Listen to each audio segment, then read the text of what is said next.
Ya, Pak Dahlan, ini mumpung Anda di hadapan saya, banyak orang menanyakan umur Anda ini berapa sebenarnya, yang benar ini. Sekarang ya? Iya.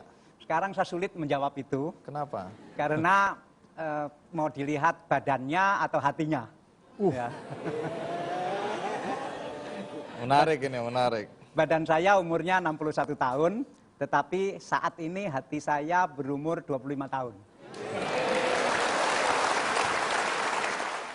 Karena setahu saya, dalam beberapa buku yang saya baca, Anda sebenarnya nggak pasti pada umur Anda yang sekarang ini. Karena orang tua dulu tidak mampu menjelaskan Anda lahir tahun berapa, tanggal berapa, hari apa. Oh, harinya tahu ya? Harinya tahu. Selasa Legi. Coba bisa cerita kenapa sampai kelahiran Anda ini nggak jelas? Ya, waktu itu sebetulnya kakak saya yang pertama itu menuliskan tanggal lahir saya itu di balik pintu lemari dari bambu. Kita punya lemari dari bambu biasanya untuk menyimpan makanan. Nah, di balik lemari itu ada tulisan katanya kakak saya, itu ada saya lahir tanggal berapa begitu. Tetapi ketika ibu saya sakit dan sakitnya berkepanjangan, sudah dibawa ke dukun, diopname di tempatnya dukun selama 1 bulan juga nggak sembuh. Diopname ini ya?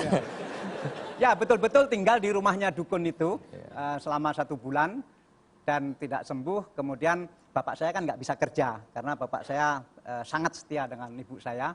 Sampai ibu saya meninggal pun waktu itu bapak saya umurnya belum 50 dan tidak kawin lagi sampai meninggal. Itu tentu karena bapak tidak bekerja lagi, tidak ada penghasilan untuk makan, sehingga satu persatu apa yang ada di rumah itu dijual, termasuk lemari tersebut. Jadi tanggal lahir saya ikut terjual di situ. Lalu patokan untuk menentukan tanggal dan tahun kelahiran Anda itu dari mana? Itu saya tanya, Pak sebetulnya saya ini lahir tanggal berapa? Pokoknya begini, waktu Gunung Kelut meletus, waktu Gunung Kelut meletus, itu kamu sudah bisa berangkang. Gitu. Nah, kemudian saya hitung-hitung sendiri, kira-kira itu 51 kira-kira. Tapi bulannya apa, kemudian tanggalnya berapa, tentu tidak pasti.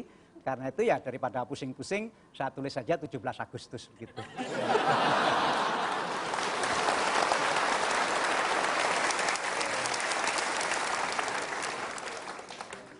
Sewaktu kecil, sarung ini punya arti yang luas ya, secara fungsi bagi Anda.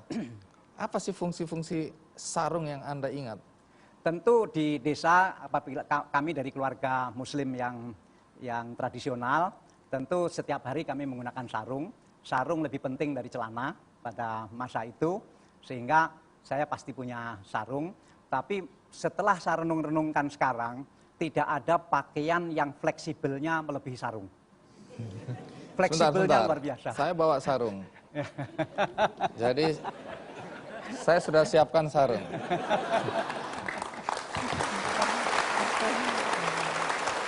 Coba kita lihat.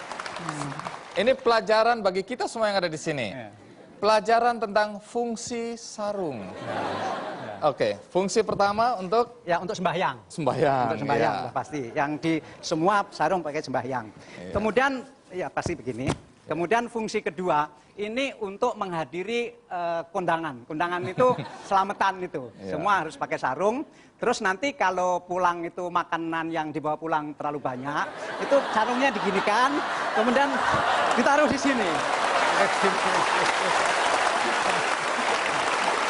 Kemudian kalau malam dan kalau dingin, pasti ini selimut yang paling baik. Ya. Itu sudah, nggak ada selimut yang lebih baik dari ini. Kalau terutama sebetulnya kalau sedang lapar. Nah, kalau lapar kenapa? Kalau lapar ngikatnya begini, bukan begini, tapi begini. Pojokan kena pojokan.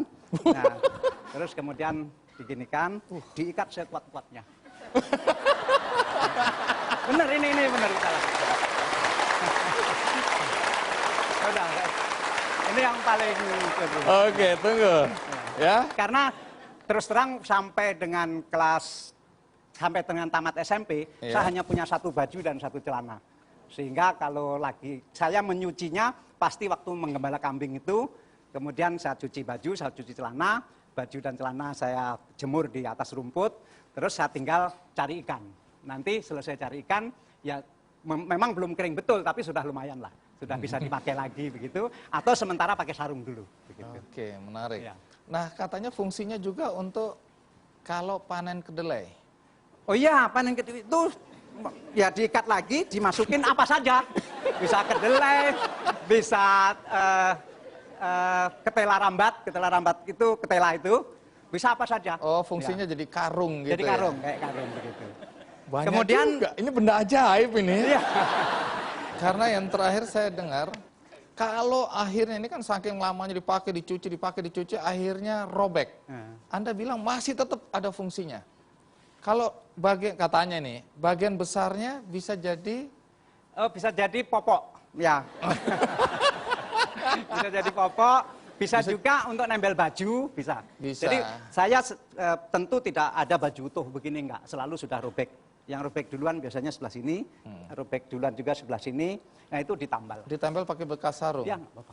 Kalau sekarang kelihatannya kayak modis gitu ya. Baik, luar biasa. Kita tepuk tangan untuk sarung ajaib.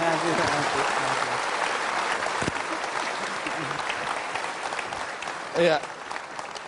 Tapi Pak Dahlan, ngomong-ngomong, pendidikan formal Anda sampai di mana sih?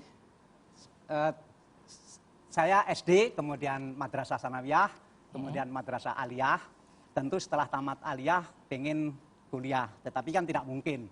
Orang tua saya begitu miskin. Waktu itu kakak saya juga sudah tidak ada di rumah. Kakak saya sudah transmigrasi ke Kalimantan, ke Samarinda.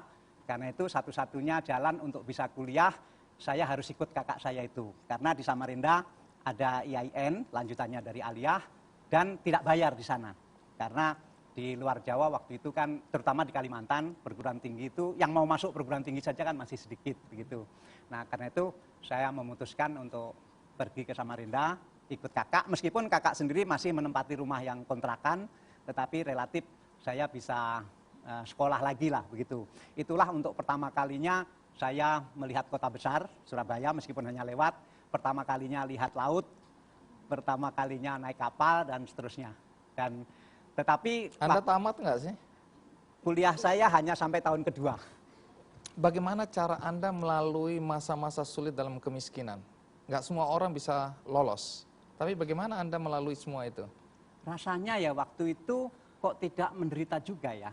Saya tidak merasa, aduh kita ini kok menderita ya, kita ini kok miskin begitu. Rasanya itu ya sudah diterima begitu saja, hidup harus dijalani. Lalu siapa orang yang paling berjasa dalam hidup Anda? Kakak saya yang pertama itu, karena dia sangat mirip dengan ibu saya.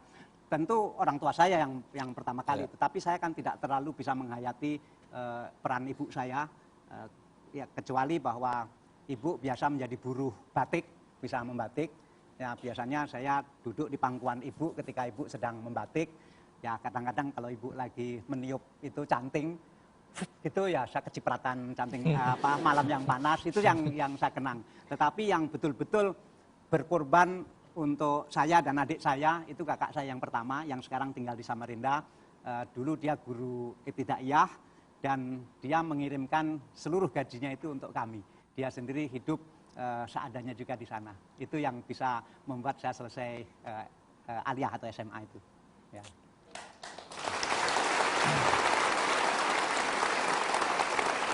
Baik, sebagai Dirut PLN dan sebagai Menteri BUMN, tindakan-tindakan seorang Dahlan Iskan sering kontroversial. Banyak yang memujanya, tapi ada juga yang menganggapnya lebay, berlebihan. Pertanyaannya apa sebenarnya mendasari tindakan-tindakan Dahlan yang kontroversi? Saya akan segera kembali.